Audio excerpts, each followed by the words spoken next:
ಪ್ರೀತಿಯ ಸ್ನೇಹಿತರಿಗೆ ಶರಣಾರ್ಥಿ.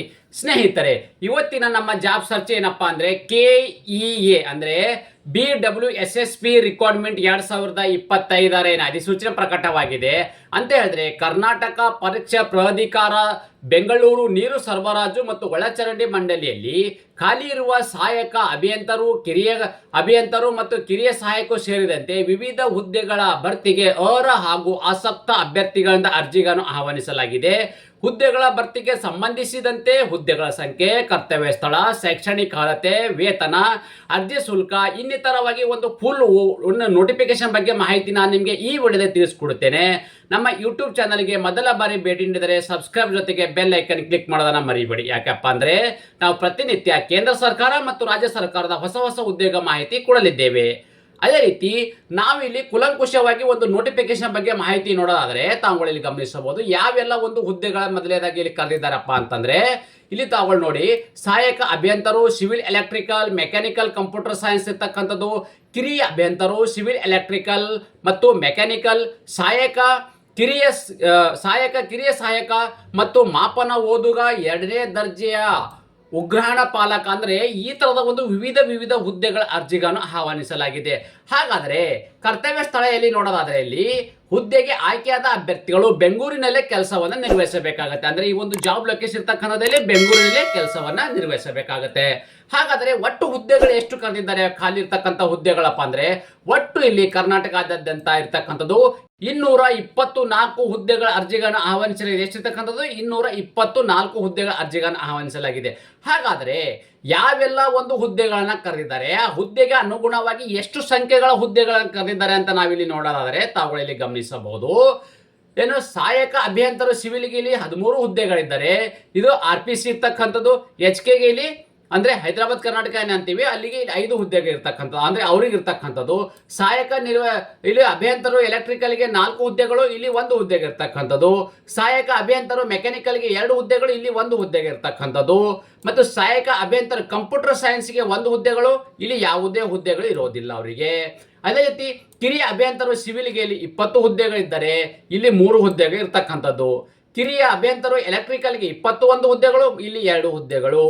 ಮತ್ತು ಕಿರಿಯ ಅಭಿಯಂತರು ಎಲೆಕ್ಟ್ರಿಕಲ್ಗೆ 10 ಹುದ್ದೆಗಳು, ಇಲ್ಲಿ 1 ಹುದ್ದೆ ಇರ್ತಕ್ಕಂಥದ್ದು. ಸಹಾಯಕ ಹುದ್ದೆಗೆ ಸಂಬಂಧಪಟ್ಟ ಅಭ್ಯರ್ಥಿಗಳಿಗೆ ಇಲ್ಲಿ RPCಗೆ 1 ಹುದ್ದೆಗಳಾದರೆ HKಗೆ ಇರ್ತಕ್ಕಂಥದ್ದು ಎಷ್ಟು 5 ಹುದ್ದೆಗಳು. ಕಿರಿಯ ಸಹಾಯಕರಿಗೆ 50 ಹುದ್ದೆಗಳಿದ್ದರೆ ಇಲ್ಲಿ HKಗೆ ಇಲ್ಲಿ 15 ಹುದ್ದೆಗಳು ಇರ್ತಕ್ಕಂಥದ್ದು. ಮಾಪನ ಓದುಗ ಇರ್ತಕ್ಕಂಥವರಿಗೆ ಇಲ್ಲಿ RPCಗೆ 37 ಹುದ್ದೆಗಳಿದ್ದರೆ ಇಲ್ಲಿ HKಗೆ ಇಲ್ಲಿ 26 ಹುದ್ದೆಗೆ ಇರ್ತಕ್ಕಂಥದ್ದು. 2ನೇ ದರ್ಜೆಯ ಉಗ್ರಾಣ ಪಾಲಕ ಇರ್ತಕ್ಕಂಥವರಿಗೆ 4 ಹುದ್ದೆಗಳ RPCಗೆ 4 ಹುದ್ದೆಗಳ ಅರ್ಜಿಗಳನ್ನು ಆಹ್ವಾನಿಸಲಾಗಿದೆ.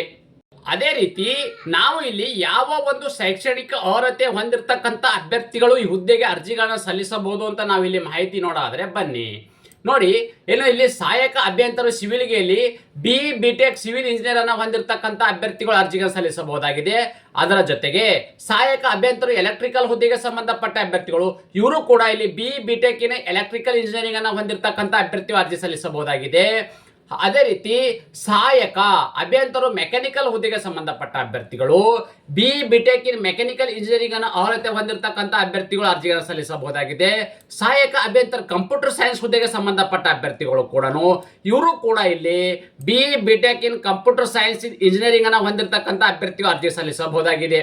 ಅದೇ ರೀತಿ ಕಿರಿಯ ಅಭಿಯಂತರು ಸಿವಿಲ್ಗೆ ಸಂಬಂಧಪಟ್ಟ ಅಭ್ಯರ್ಥಿಗಳು ಇವರು ಇಲ್ಲಿ ನೋಡಿ, ಕಿರಿಯ ಅಭಿಯಂತರು ಸಿವಿಲ್ಗೆ ಸಂಬಂಧಪಟ್ಟ ಅಭ್ಯರ್ಥಿಗಳು 3 ವರ್ಷಗಳ ಕಾಲ ಡಿಪ್ಲೊಮಾ ಇಂಜಿನಿಯರಿಂಗ್ ಅನ್ನು ಹೊಂದಿರತಕ್ಕಂಥದ್ದು.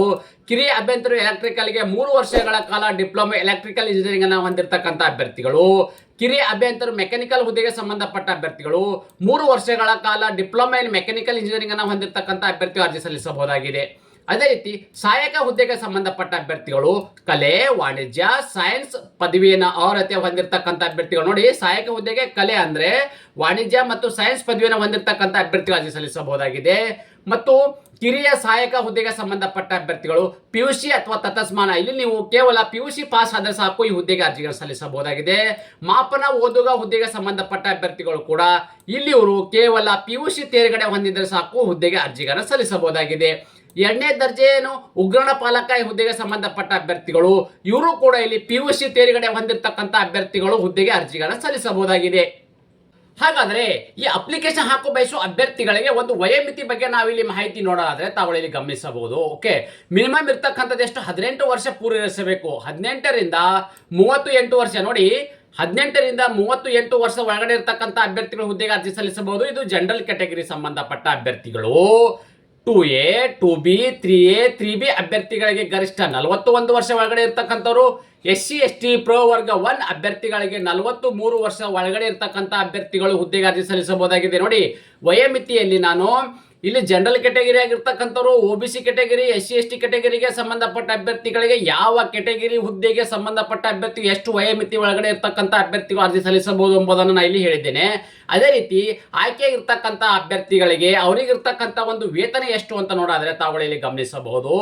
ಸಿವಿಲ್ ಅಭಿಯಂತರು ಏನೋ ಕಿರಿಯ ಸಹಾಯಕ ಅಭಿಯಂತರು ಸಿವಿಲ್ ಹುದ್ದೆಗೆ ಹಿಡ್ಕೊಂಡು ಇಲ್ಲಿ ಸಹಾಯಕ ಅಭಿಯಂತರ ಕಂಪ್ಯೂಟರ್ ಸೈನ್ಸ್ ಏನಿದೆ ಈ ಎಲ್ಲಾ ಹುದ್ದೆಗಳಿಗೆ 53,250 ರೂಪಾಯಿ ವೇತನ. ನೋಡಿ, ಏನು 4 ತರದ ಹುದ್ದೆಗಳಿದ್ದಾವೆ. ಇದು BTech ಆಗಿರ್ತಕ್ಕಂಥ ಹುದ್ದೆಗಿದ್ದು ಇವರಿಗೆ ಇಲ್ಲಿ 53,250 ಇದು ಬೇಸಿಕ್ ವೇತನವಾಗಿರಲಿದೆ. ಅದೇ ರೀತಿ ಕಿರಿಯ ಅಭಿಯಂತರು ಸಿವಿಲ್ ಹಿಡ್ಕೊಂಡು ಇಲ್ಲಿ ಕಿರಿಯ ಅಭಿಯಂತರು ಮೆಕ್ಯಾನಿಕಲ್ ಹುದ್ದೆಗೆ ಸಂಬಂಧಪಟ್ಟ ಅಭ್ಯರ್ಥಿಗಳು ಅಂದ್ರೆ ಇವರು ಡಿಪ್ಲೊಮಾ ಹೋಲ್ಡರ್ ಅಂದ್ರೆ ಇದು ಡಿಪ್ಲೊಮಾ ಪದವಿ ಮುಗಿಸಿರ್ತಕ್ಕಂಥ ಅಭ್ಯರ್ಥಿಗಳಿಗೆ 39,170 ರೂಪಾಯಿ ಇದು ಪ್ರತಿ ತಿಂಗಳು ಸಿಗ್ತಕ್ಕಂಥವರಿಗೆ ಬೇಸಿಕ್ ವೇತನವಾಗಿರಲಿದೆ.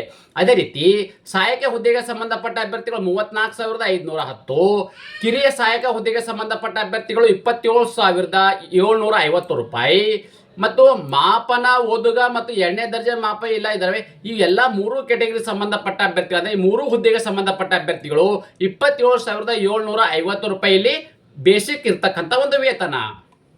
ಅದೇ ರೀತಿ ಈ ಆಯ್ಕೆ ವಿಧಾನ ಅಂದ್ರೆ ಸೆಲೆಕ್ಷನ್ ಪ್ರೊಸೆಸ್ ಅನ್ನ ಹೇಗೆ ಮಾಡ್ತಾರಪ್ಪ ಅಂತಂದ್ರೆ ಅಭ್ಯರ್ಥಿಗಳಿಗೆ ಸ್ಪರ್ಧಾತ್ಮಕ ಪರೀಕ್ಷೆ ನಡೆಸಿ ಹುದ್ದೆಗೆ ನೇಮಕಾತಿ ಮಾಡಲಾಗುವುದು. ಅಂದ್ರೆ ನಿಮ್ಗೆ ಇಲ್ಲಿ ಒಂದು ಸ್ಪರ್ಧಾತ್ಮಕ ಪರೀಕ್ಷೆ ನಡೆಸಲಾಗುವುದು ಅಂದ್ರೆ ಒಂದು ಎಕ್ಸಾಮ್ ನಡೆಸಲಾಗುವುದು. ಆ ಎಕ್ಸಾಮ್ ಅಲ್ಲಿ ಕ್ವಾಲಿಫೈ ಆಗಿರ್ತಕ್ಕಂಥ ಅಭ್ಯರ್ಥಿಗಳನ್ನ ಮೆರಿಟ್ ಆಧಾರದ ಮೇಲೆ ಹುದ್ದೆಗೆ ನೇಮಕಾತಿ ಮಾಡಲಾಗುವುದು. ಹಾಗಾದ್ರೆ ಈ ಪರೀಕ್ಷಾ ಕೇಂದ್ರಗಳು ಎಲ್ಲೆಲ್ಲಿ ಇದಾವಪ್ಪ ಅಂದ್ರೆ ಕರ್ನಾಟಕದಲ್ಲಿ ಅಂದ್ರೆ ಒಂದು ಎಕ್ಸಾಮ್ ಅನ್ನು ಬರೀಬೇಕಾಗ್ತಲ್ವಾ. ಆ ಎಕ್ಸಾಮ್ ಬರೀಬೇಕಾದ್ರೆ ಕರ್ನಾಟಕದಲ್ಲಿ ಯಾವ ಜಿಲ್ಲೆಗಳಲ್ಲಿ ಎಕ್ಸಾಮ್ ಅನ್ನ ಬರೆಯಕ್ಕೆ ಇಲ್ಲಿ ಕೇಂದ್ರಗಳು ಮಾಡಿದಾರ ಅಂದ್ರೆ ಬೆಂಗಳೂರು ಸೇರಿದಂತೆ ಬೆಂಗಳೂರು, ಮೈಸೂರು, ದಾವಣಗೆರೆ, ದಕ್ಷಿಣ ಕನ್ನಡ, ಶಿವಮೊಗ್ಗ, ಬೆಳಗಾವಿ, ಧಾರವಾಡ, ಬಳ್ಳಾರಿ, ಕೊಪ್ಪಳ, ವಿಜಯಪುರ, ತುಮಕೂರು, ಕಲಬುರಗಿ ಕೇಂದ್ರಗಳಲ್ಲಿ ಎಕ್ಸಾಮ್ ಅನ್ನು ನಡೆಸಲಾಗುವುದು. ಅಂದ್ರೆ ಇಷ್ಟು ಒಂದು ಜಿಲ್ಲೆಗಳಲ್ಲಿ ಈ ಪರೀಕ್ಷಾ ಕೇಂದ್ರಗಳು ನಡೆಯಲಿದೆ. ಹಾಗಾದ್ರೆ ಅಭ್ಯರ್ಥಿಗಳನ್ನ ಅರ್ಜಿಗಳನ್ನ ಹೇಗೆ ಸಲ್ಲಿಸಬೇಕಪ್ಪ ಅಂತ ಹೇಳಿದ್ರೆ ಅಭ್ಯರ್ಥಿಗಳು ಹುದ್ದೆಗೆ ಆನ್ಲೈನ್ ಮೂಲಕವೇ ಅರ್ಜಿಗಳು ಸಲ್ಲಿಸಬೇಕು. ಈ ಆನ್ಲೈನ್ ಮೂಲಕ ಅರ್ಜಿ ಸಲ್ಲಿಸಬೇಕಾದ್ರೆ ಏನು ಅಪ್ಲಿಕೇಶನ್ ವೆಬ್ಸೈಟ್ ಇದೆ ಆ ಒಂದು ವೆಬ್ಸೈಟ್ ನನ್ನ ಯೂಟ್ಯೂಬ್ ಮತ್ತು ಟೆಲಿಗ್ರಾಮ್ ಮತ್ತು ವಾಟ್ಸ್ಆಪ್ ಚಾನಲ್ ಅಲ್ಲಿ ಡಿಸ್ಕ್ರಿಪ್ಷನ್ ಬಾಕ್ಸ್ ಲಿಂಕ್ ಅನ್ನು ಕೊಟ್ಟಿರುತ್ತೇನೆ. ಆ ಲಿಂಕ್ ಮೇಲೆ ಕ್ಲಿಕ್ ಮಾಡೋ ಮೂಲಕ ನೇರವಾಗಿ ತಮ್ಮ ಅರ್ಜಿಗಳನ್ನ ಸಲ್ಲಿಸಬಹುದಾಗಿದೆ. ಅರ್ಜಿಯ ಶುಲ್ಕ ಬಗ್ಗೆ ವಿವರವನ್ನು ನಾವಿಲ್ಲಿ ನೋಡೋದಾದ್ರೆ ಅಂದ್ರೆ ಯಾವ್ಯಾವ ಹುದ್ದೆಗಳಿಗೆ ಎಷ್ಟೆಷ್ಟು ಅರ್ಜಿಗಳನ್ನ ಶುಲ್ಕ ಇದೆ ಅಂತಂದ್ರೆ ಸಾಮಾನ್ಯ ವರ್ಗದ 2A 2B 3A 3B ಅಭ್ಯರ್ಥಿಗಳಿಗೆ 750 ರೂಪಾಯಿ ಅರ್ಜಿ ಶುಲ್ಕವಿದ್ದರೆ ಉಳಿದೆಲ್ಲ ಅಭ್ಯರ್ಥಿಗಳು SC ST ಇರ್ತಕ್ಕಂಥ ಮಾಜಿ ಸೈನಿಕ ಇರ್ತಕ್ಕಂಥವ್ರು ತೃತೀಯ ಲಿಂಗ ಅಭ್ಯರ್ಥಿಗಳಿಗೆ 500 ರೂಪಾಯಿ ಅರ್ಜಿ ಶುಲ್ಕವಿದ್ದರೆ ವಿಕಲಚೇತನರಿಗೆ 250 ರೂಪಾಯಿ. ನೋಡಿ, ಇಲ್ಲಿ ಸಾಮಾನ್ಯ ಅಭ್ಯರ್ಥಿಗಳು OBC ಅಭ್ಯರ್ಥಿಗಳಿಗೆ ಅಂದ್ರೆ ಜನರಲ್ ಮತ್ತು OBC ಅಭ್ಯರ್ಥಿಗಳಿಗೆ 750 ರೂಪಾಯಿ ಅರ್ಜಿ ಶುಲ್ಕವಿದ್ದರೆ SC ST ಅಭ್ಯರ್ಥಿಗಳಿಗೆ ಮಾಜಿ ಸೈನಿಕ ಅಭ್ಯರ್ಥಿಗಳಿಗೆ 500 ರೂಪಾಯಿ ಅರ್ಜಿ ಶುಲ್ಕ, ಫಿಸಿಕಲ್ ಹ್ಯಾಂಡಿಕ್ಯಾಪ್ಟ್ ಅಭ್ಯರ್ಥಿಗಳಿಗೆ 250 ರೂಪಾಯಿ ಅರ್ಜಿ ಶುಲ್ಕವಿದೆ. ಹಾಗಾದ್ರೆ ಈ ಅರ್ಜಿ ಶುಲ್ಕವನ್ನು ಹೇಗೆ ಪಾವತಿಸಬೇಕಪ್ಪ ಅಂದ್ರೆ ಅಭ್ಯರ್ಥಿಗಳು ಆನ್ಲೈನ್ ಮೂಲಕವೇ ಅರ್ಜಿ ಶುಲ್ಕವನ್ನು ಪಾವತಿಸಬೇಕಾಗಿದೆ. ಅಂದ್ರೆ debit card, credit card, net banking, PhonePe, Google Pay ಮುಖಾಂತರನು ಈ ಅರ್ಜಿ ಶುಲ್ಕವನ್ನು ಪಾವತಿ ಮಾಡಬಹುದಾಗಿದೆ. ಅದೇ ರೀತಿ ಅರ್ಜಿ ಸಲ್ಲಿಸಲು ನಿಗದಿಪಡಿಸಿದ ದಿನಾಂಕದ ವಿವರ ನಾವಿಲ್ಲಿ ನೋಡಾದ್ರೆ ಅರ್ಜಿ ಸಲ್ಲಿಸಲು ಪ್ರಾರಂಭ ದಿನಾಂಕ ನವೆಂಬರ್ 17, 2025. ಅರ್ಜಿ ಸಲ್ಲಿಸಲು ಕೊನೆಯ ದಿನಾಂಕ ನವೆಂಬರ್ 25, 2025. ನೋಡಿ, ನವೆಂಬರ್ 25, 2025 ಅರ್ಜಿ ಸಲ್ಲಿಸಲು ಕೊನೆಯ ದಿನಾಂಕವಿದ್ದರೆ ಅರ್ಜಿ ಶುಲ್ಕವನ್ನು ಪಾವತಿಸಲು ಕೊನೆಯ ದಿನಾಂಕ ನೋಡಿ ಏನು ಅಪ್ಲಿಕೇಶನ್ ಫೀ ಇದೆ ಅದು ಕೊನೆಯ ದಿನಾಂಕ ಯಾವಾಗಪ್ಪ ಅಂದ್ರೆ ನವೆಂಬರ್ 26, 2025 ಅದು ಕೊನೆಗೊಳ್ಳಲಿದೆ. ಅಷ್ಟರ ಒಳಗಡೆ ಓರಲಿರ್ತಕ್ಕಂಥ ಒಂದು ಅಪ್ಲಿಕೇಶನ್ ಪ್ರೊಸೆಸ್ ನೀವು ಕಂಪ್ಲೀಟ್ ಮಾಡ್ಕೋಬೇಕಾಗುತ್ತೆ. ಇನ್ನಿತರವಾಗಿ ನಾವಿಲ್ಲಿ ನೋಟಿಫಿಕೇಶನ್ ಬಗ್ಗೆ ನಿಮಗೆ ಆಲ್ರೆಡಿ ಇದು ಮಾಹಿತಿಯನ್ನು ಕೊಟ್ಟಿದ್ದೇನೆ. ಆಲ್ರೆಡಿ ಒಂದು ಅಪ್ಲಿಕೇಶನ್ ಆಲ್ರೆಡಿ ಪ್ರಾರಂಭವಾಗಿದೆ, ತಾವು ಅರ್ಜಿಗಳನ್ನು ಸಲ್ಲಿಸಬಹುದಾಗಿದೆ. ಅದೇ ರೀತಿ ನೀವು ನಮ್ಮ ಟೆಲಿಗ್ರಾಮ್ ಮತ್ತು ವಾಟ್ಸ್ಆಪ್ ಚಾನಲ್ ಕೂಡ ನೀವು ಜಾಯ್ನ್ ಆಗಿ. ಯಾಕಪ್ಪ ಅಂದರೆ ನಾವು ಪ್ರತಿನಿತ್ಯ ಕೊಡ್ತಕ್ಕಂಥ ಒಂದು ಆಫ್ಲೈನ್ ಅಪ್ಲಿಕೇಶನ್ ಆಗಿದ್ದರೆ ಅಲ್ಲಿ ನಿಮಗೆ ಅಲ್ಲಿ ಟೆಲಿಗ್ರಾಮಲ್ಲಿ ಕೂಡ ಎಲ್ಲ ರೀತಿಯ ಮಾಹಿತಿ ನಿಮಗೆ ದೊರೆಯಲಿದೆ. ನಾನು ಕೊಟ್ಟಿರುವ ಉದ್ಯೋಗ ಮಾಹಿತಿ ನೀವು ಇಷ್ಟಪಡುತ್ತೀರಿ ಎಂದು ಭಾವಿಸುತ್ತೇನೆ. ಈ ಉದ್ಯೋಗ ಮಾಹಿತಿ ನಿಮಗೆ ಇಷ್ಟವಾದರೆ ನಿಮ್ಮ ಫ್ಯಾಮಿಲಿಗೂ ಫ್ರೆಂಡ್ಸ್ಗೂ ಶೇರ್ ಮಾಡಲು ಮರೆಯದಿರಿ.